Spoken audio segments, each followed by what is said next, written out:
joining me again today on Monday Manna on this, the 8th day of July in the year 2019. The sinkhole of self-pity. Today, as I told you earlier in the week, we're in Psalm 40, looking at verses 2 and 3. Let's look at the words of the psalmist David. He lifted me out of the slimy pit, out of the mud and the mire. He set my feet on a rock and gave me a firm place to stand. He put a new song in my mouth, a hymn of praise to our God.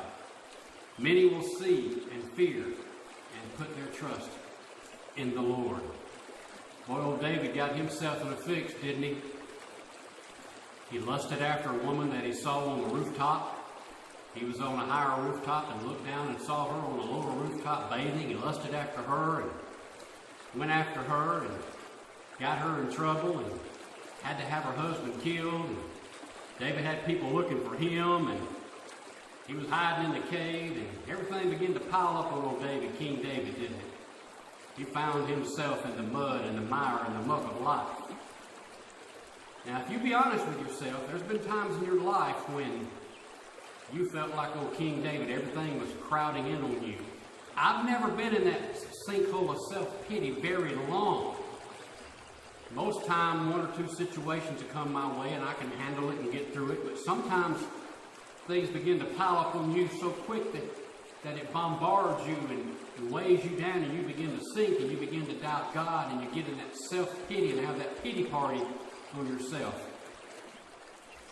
The danger of that is, once you begin to sink lower and lower and the mud and the mire gets stickier and slimier, you begin to have anxiety. Anxiety can cause depression. Depression can cause all kinds of health issues, not only mentally but physically. It's a dangerous, slippery, slimy pit. There are different personality traits. I can't remember all of them right off, but there's the melancholy personality. Nothing bothers them. I used to work with a guy. He came home from work one day and his house was on fire. He just pulled up the truck, got his phone, called the fire department, just as calm as he could be. No need to get upset. I have insurance. It's just a house. He wasn't even panicking. He just melancholy. Nothing really got on him, his nerves. Nothing really upset him. He handled it very well. I am a sanguine personality. I'm one of those artistic people, whether it be artistic as far as a trade or artistic as far as painting or a musician or whatever.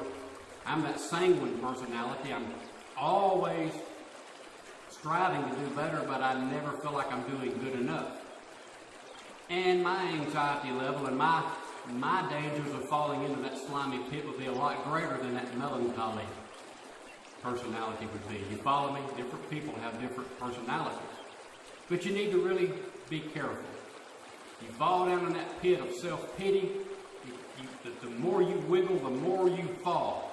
The more you wiggle and try to work your way out of it, the deeper you get and the slimier and the stickier that it gets. And you get blinded and bombarded by the issues that are going on in your life and caving in on you that you forget about God. All you have to do is look up. That's what David did here. He lifted me out of the slimy pit, out of the mud and the mire. He set my feet on a solid rock and gave me a firm place to stand. There you go. He put a song in my mouth, a hymn of praise to our God.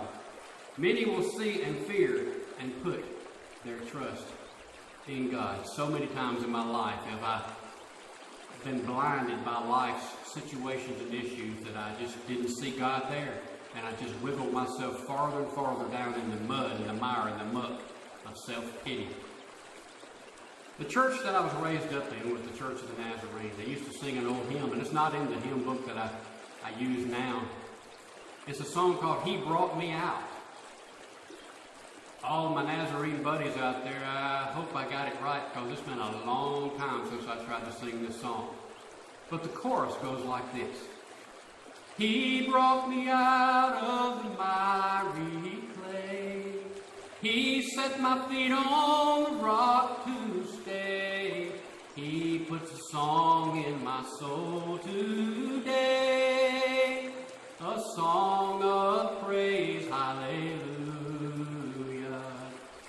sometimes the choir director or the song evangelist would add some few words in. Deep miry clay, solid rock to stay, happy soul. He brought me out of the deep miry clay. He set my feet on solid rock to stay. He puts a song in my happy soul today, a song of praise, hallelujah. Let me read some words from Sarah Young to you before we close today. Self-pity is a slimy, bottomless pit. Once you fall in, you go deeper and deeper into the mire. As you slide down those slippery walls, you are well on your way to depression, and the darkness is profound. Folks, you don't want to get into that slippery, slimy pit of depression. The farther you go down, the more depressed you become. Depression is not a good place for you to be. Look up.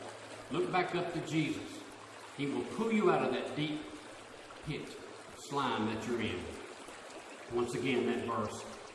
He lifted me. He will lift you out of that slimy pit and out of the mud and the mire. He will set your feet on the rock, and He will give you a firm place to stand. He will put a new song in your mouth and a hymn of praise He will give you. God will give you. Many will see and fear and put their trust in God. If you're going through something today, a tough situation, look up. Ask God to put your feet back on that solid rock. Get out of that slippery, slimy pit of self-pity that you're in. Read Psalm 40, verses 2 and 3. Study the life of David. And if anybody had a right to be there, he did, but he found his way out. You can do the same. I'll see you guys next week.